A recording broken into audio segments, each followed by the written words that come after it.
When my brother's birthday was celebrated, I stole my parents' car and started driving around the city, and then they. You ever sit in your own house and feel like a guest that no one invited? Like you're just there, invisible, floating around, hoping someone might accidentally remember you exist? That was me. Has always been me, honestly. My name's Landon. I'm 17, and I've been an afterthought in my own family since I was old enough to notice the difference between love and tolerance. That difference, by the way, is loud.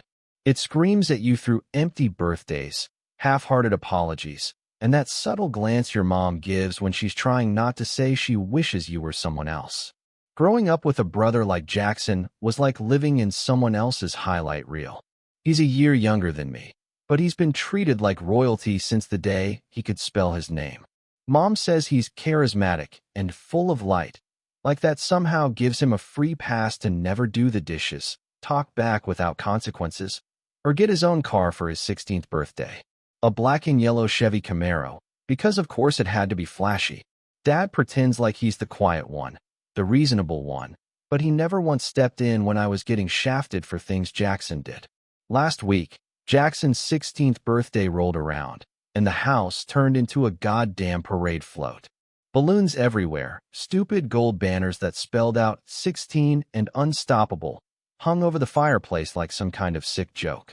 I asked Mom, not even sarcastically, what she was planning for my birthday next month, and she looked at me like I'd asked if we could adopt a raccoon.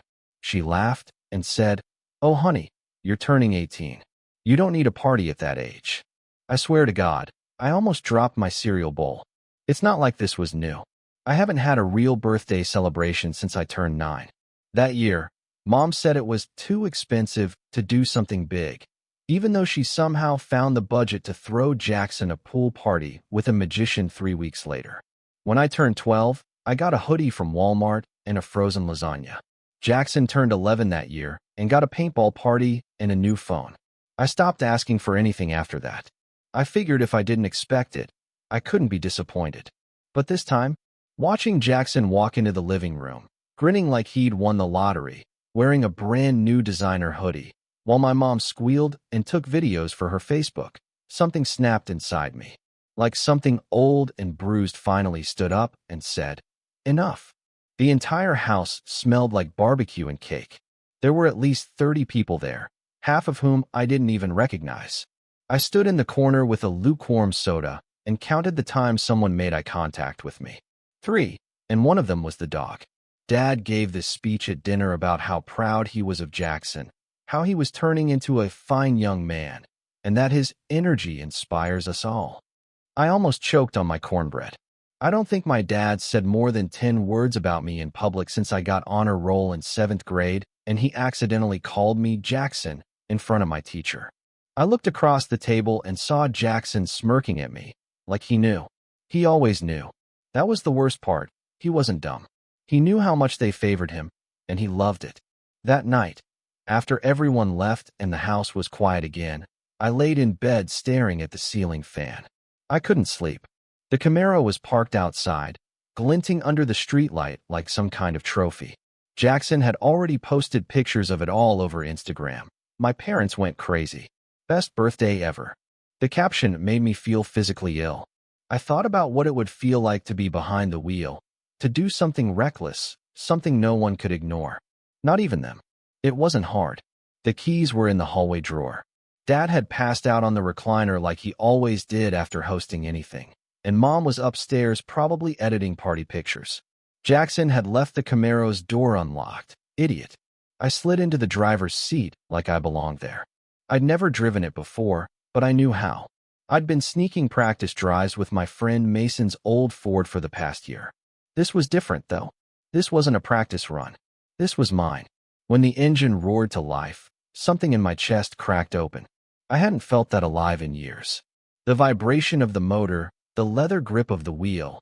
It was like every ounce of resentment I'd swallowed since I was a kid got injected into my bloodstream and turned into gasoline. I pulled out of the driveway slow, careful not to wake anyone. But the second I hit the street, I punched the gas like I was trying to outrun my own damn past. I didn't have a destination. I just drove, windows down, music blasting, flying through neighborhoods like I finally existed. Streetlights blurred past me like comets. I didn't care about curfews or cops or consequences. For once, I wasn't land in the disappointment or land in the shadow behind Jackson's golden halo. I was the guy in the Camaro. I was someone who mattered. I don't even know how long I drove. Time stretched out like it was daring me to go further. I passed the diner I work at, the school I'll probably never graduate from, the park where I used to swing so high I thought I could fly away. Everything felt smaller, and I felt bigger. For the first time in my life, I felt seen. And that's when I blew through the red light, and everything started to unravel. The light wasn't just red, it was blood red, glowing like a warning sign from the universe itself. I saw it too late, or maybe I didn't care. The Camaro surged through the intersection, tires screaming against the pavement. And that's when I saw the flash of blue and red in the rearview mirror. One cop car, maybe two. I didn't count. I reacted. Instinct kicked in like someone had flipped a switch, and suddenly the Camaro wasn't just a car anymore. It was an escape hatch. It was my rebellion, my middle finger to every birthday I'd been told didn't matter. I floored it. Not just a little push on the gas, but a full stomp like I was trying to fuse my foot with the pedal. The engine howled like it was just as pissed off as I was, and the city blurred around me. Traffic lights became meaningless streaks of color, and street signs zipped by like unread messages. I swerved past a silver minivan, nearly clipped a parked SUV, and took a left so sharp I heard something heavy in the trunk slam against the sidewall. My heart wasn't just pounding, it was beating out a war drum rhythm that echoed through my entire skull. I didn't think. There was no strategy, no logic, just motion. I figured if I kept moving, kept running, then maybe I could outrun the part of myself that still hoped my parents would call me, or chase after me, or even notice I was gone. I don't know what I wanted more, for them to come after me, or for them to feel as abandoned as I'd always felt. Either way, I wasn't stopping. The Camaro handled like a dream, but even dreams have limits. I took another corner too fast, nearly spinning out, and ended up sideswiping a mailbox so hard it exploded into splinters across someone's lawn. The sound barely registered. I was too far gone. I remember laughing, not because anything was funny, but because I realized the only time I'd felt completely in control was during a complete loss of control. A second police car joined the chase, and then a third. I could hear their tires screeching behind me, the loudspeaker shouting something unintelligible over the roar of the engine and the wind rushing past the windows. I didn't listen. I couldn't. I just kept my eyes locked on the road, knuckles white on the steering wheel, jaw clenched so tight I thought my teeth might crack. I blasted through the industrial part of town, the one with all the old warehouses and graffiti-covered loading docks. I remembered once riding my bike down these streets as a kid, pretending I was running from spies or aliens or something cool like that. Now I was older, still running. Only this time it was real, and nobody was pretending I was the hero. I blew past a gas station, saw a man in a hoodie drop his coffee in shock as I roared by. The cops weren't giving up. They'd started calling in backup, more flashing lights appearing in the distance, more voices crackling through their radios. I knew I was in deep. This wasn't just a joyride anymore. This was a crime. A felony. Grand theft auto, reckless driving, evading arrest. Hell, probably attempted vehicular manslaughter at this rate. I knew I couldn't keep going like this, but I also knew I couldn't stop. Stopping meant facing everything I tried so hard to ignore for 17 years. It meant explaining why a kid like me would steal a car and tear through the city like a lunatic. It meant being vulnerable, and I'd rather crash than let anyone see how broken I really was. I pulled onto the freeway, tires screeching as I merged between a semi-truck and a blue sedan. Horns blared. Someone shouted. I saw a woman in the passenger seat of the sedan grab her child and pull him close. That image stuck with me, her arms wrapped so tight around him, like she could keep him safe just by holding on hard enough. I don't remember my mom ever doing that. Not when I broke my wrist falling off my bike. Not when I got sick in 3rd grade and slept on the bathroom floor. Not even when the dog died and I cried so hard I couldn't breathe. And then I heard it, the voice over the loudspeaker. It wasn't just a generic command this time. It was personal. Landon, "This is Officer Briggs. You need to pull over immediately. You don't want this to get worse." Briggs. I recognized the name. He lived a few streets over. I'd seen him around. He coached Pee-wee football and waved at kids like some kind of small-town superhero. Once, he'd pulled me aside at a community center fundraiser and said I had a strong handshake. I was 10, and that was the only adult compliment I remembered from that year. Now he was chasing me like I was a criminal. And maybe I was. I didn't pull over. I couldn't. The voice made my hands tremble, made my eyes blur. I blinked hard and changed lanes, weaving between cars, watching headlights swing wildly around me.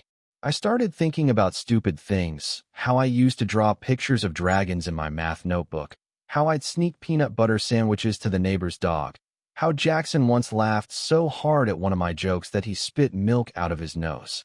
But those were flashes, fleeting, irrelevant. What mattered now was the Camaro's speedometer creeping toward numbers I didn't think it could hit, and the hollow ache in my chest that pulsed with every passing mile. I wasn't just trying to get away. I was trying to find something, somewhere, that didn't feel like rejection dressed up in middle-class wallpaper. Up ahead, I saw a sign for the bridge that ran over the river and into the hills.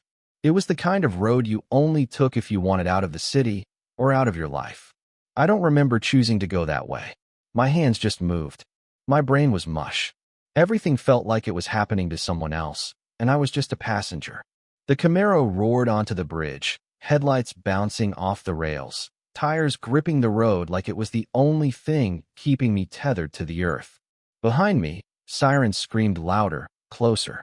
A helicopter had joined the chase now, its spotlights swinging over rooftops, catching glimpses of me through the windshield. And still, I didn't stop. Because deep down, I wasn't running from the cops. I was running from the silence in my own house.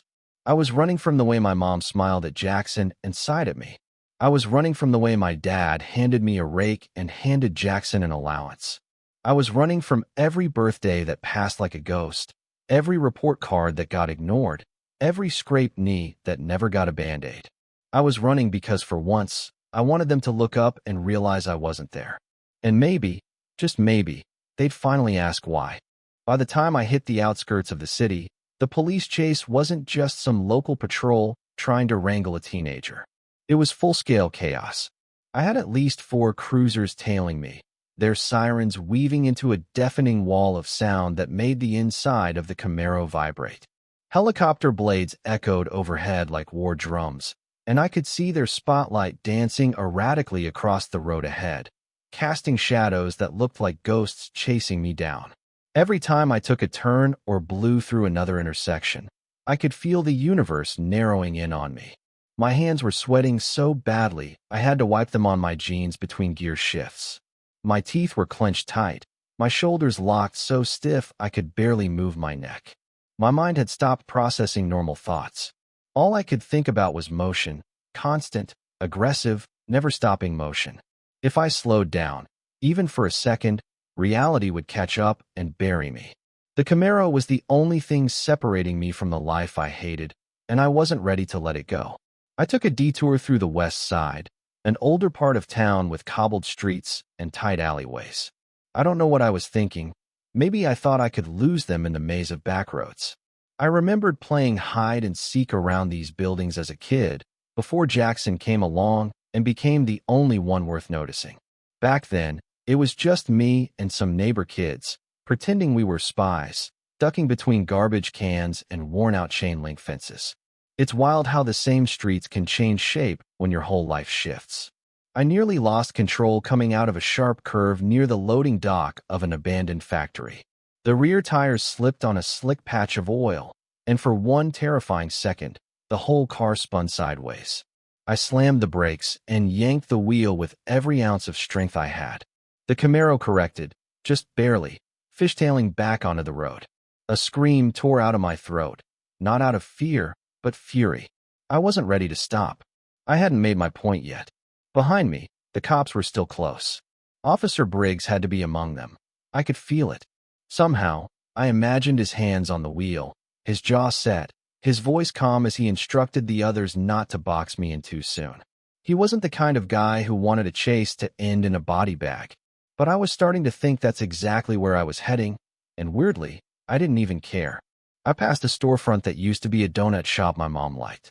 She and Jackson would go there on Sunday mornings while I was stuck mowing the lawn or finishing homework I didn't even need to do. One time I asked if I could come along, and she told me there weren't enough seats in the car. That sentence had replayed in my mind so often that it had become a kind of mantra. There's no room for you. Over and over again. It played louder than the police sirens. I blew through another intersection, ignoring the honking horns and flashing headlights of angry drivers. One guy actually tried to block me with his pickup, like he thought he was some kind of hero. I swerved hard to the left, clipped the edge of his bumper, and kept going. I didn't even check to see what happened to him. All I knew was that the Camaro kept moving, and I was still behind the wheel. Everything else was static. Then the radio crackled. Not the car radio. I hadn't touched that since the beginning. This was a police scanner, one of the ones Dad had installed years ago so he could monitor emergencies, like he was some kind of ex-military prepper. I heard a voice I recognized immediately. This is Briggs.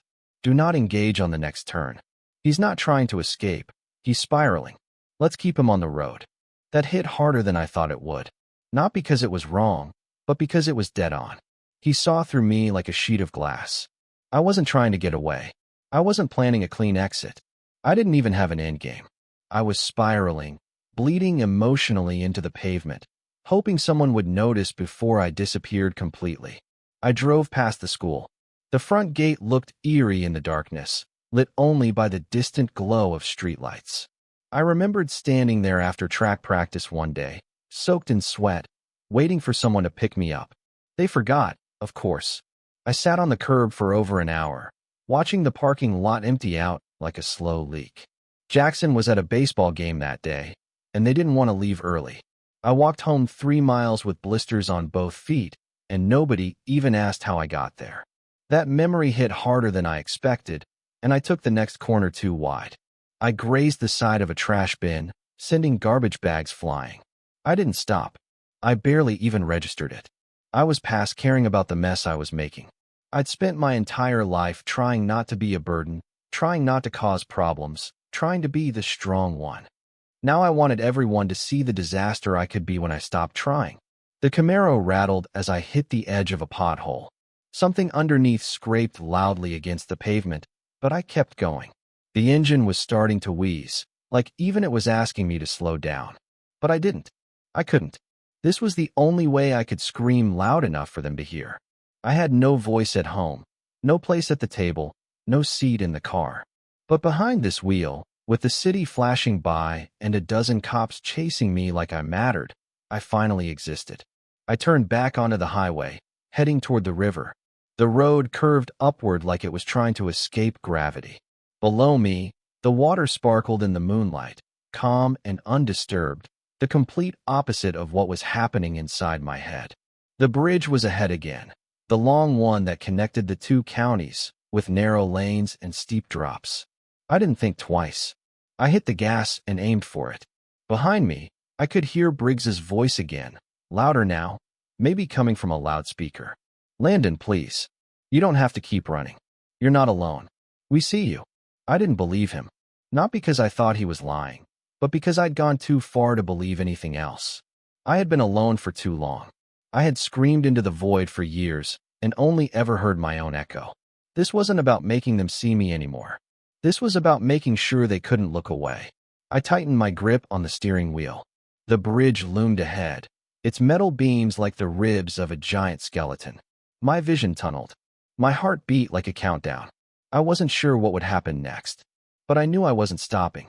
As I hit the bridge, everything around me seemed to slow down in a way that felt almost supernatural, like the universe was giving me one last second to reconsider before I shattered whatever remained of my future. The Camaro's engine groaned beneath me, rattling as if it too was begging me to stop, to turn around, to go home, but I couldn't listen. Home wasn't a place worth returning to anymore. Home had become a museum of favoritism and emotional starvation, a house full of smiling photos that never included me unless someone was being polite. The speedometer climbed past 110 miles per hour, needle trembling like it didn't want to climb any higher, like it knew this wasn't going to end well. My eyes stung from the wind blasting through the open windows, and my jaw felt locked in place from how tightly I was clenching it. I didn't know what I wanted anymore. I didn't know if I was trying to die or trying to survive just long enough to scare the people who'd ignored me into seeing the damage they'd caused. The bridge was slick, probably from mist rolling off the river, and the wind up there was stronger than I expected.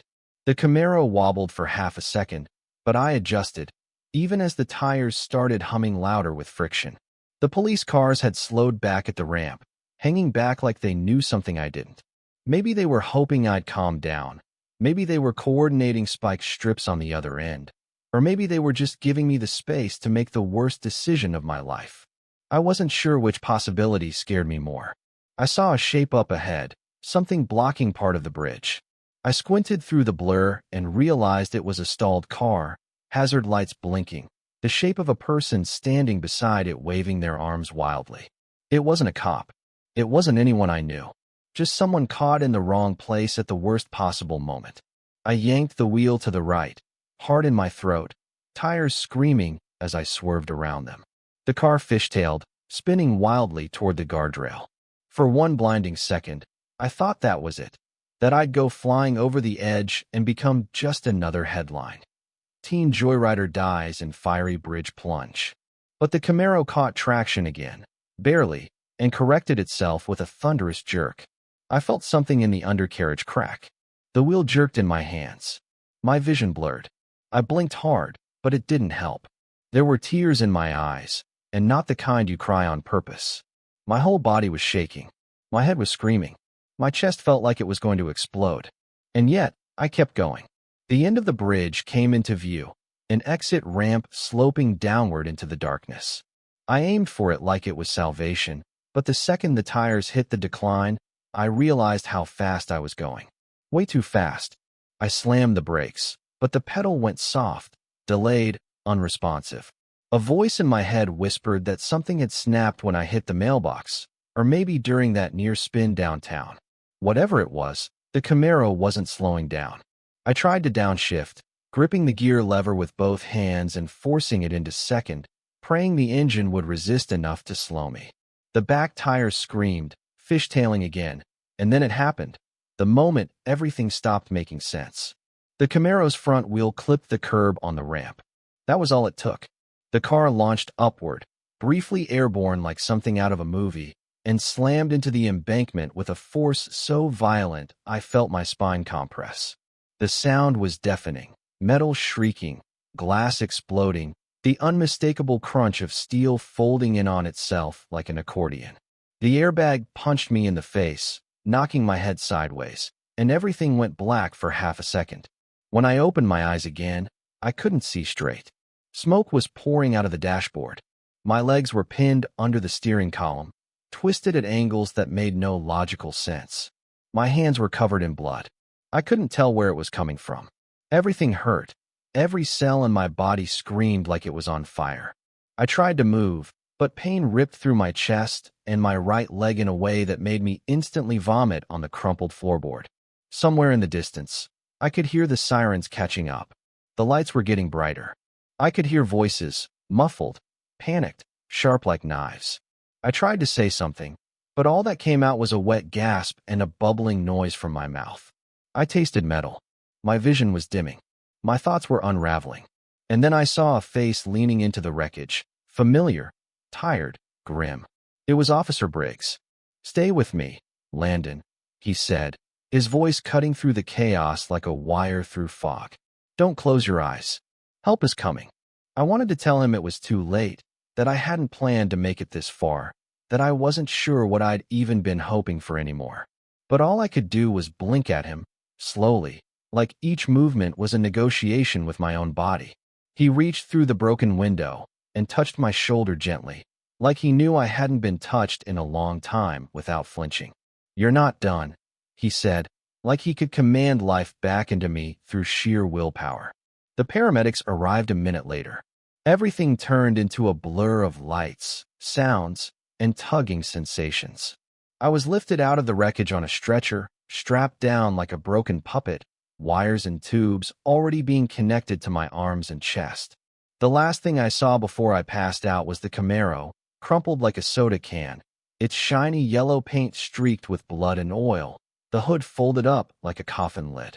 When I woke up again, I was in a hospital bed, half my body wrapped in gauze and braces, machines beeping steadily next to me like they were keeping time for a song I no longer wanted to dance to. I couldn't speak. I couldn't move. I could barely think. The world felt distant, like I was watching it through thick glass, and everything inside that glass was soaked in pain. Karen came once. My mother. She didn't cry. She didn't hold my hand. She stood there at the edge of the bed with her arms crossed, her face a mask of disappointment layered over fear. "You embarrassed us," she said, not as a whisper, not as a mother, but like she was scolding a stranger's child. "You could have killed people. Do you have any idea what you've done?" I tried to look at her, to maybe ask why she never saw me until I shattered everything around her. But all I saw was the look in her eyes, the same look she gave the dog when it chewed up her couch pillows. Disgust. Inconvenience. "You ruined your brother's birthday," she added, and that hit harder than any crash ever could. She left without saying goodbye. The room felt colder when she was gone, like even the air knew she'd taken something with her. The next time I saw light, I was in handcuffs. They transferred me from the hospital to a holding facility 3 days after I regained full consciousness, though full is probably a generous word considering I still couldn't feel parts of my right leg. My ribs were still wrapped like some kind of broken Christmas present, and the pain meds made time fold in on itself like I was living inside a dream that wouldn't end. I didn't get to say goodbye to the nurses or thank the paramedic who held my hand when I thought I was going to die. I just got wheeled into the back of a van, shackled like a danger to society, and told to stay still like I had any other option. Juvenile detention is a strange place when you're not quite a kid, but not legally an adult yet either.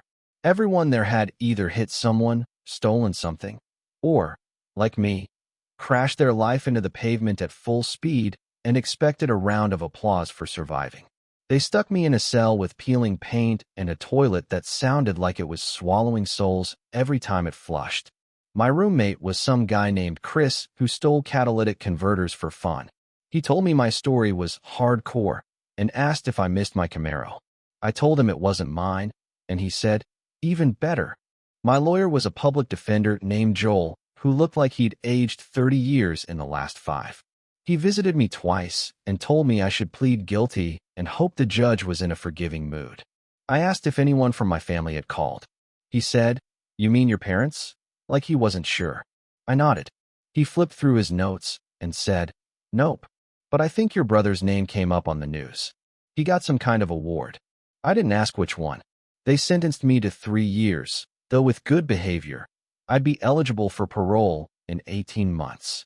I don't know if they considered the broken bones and metal in my leg punishment enough, or if they just didn't want to deal with me long term.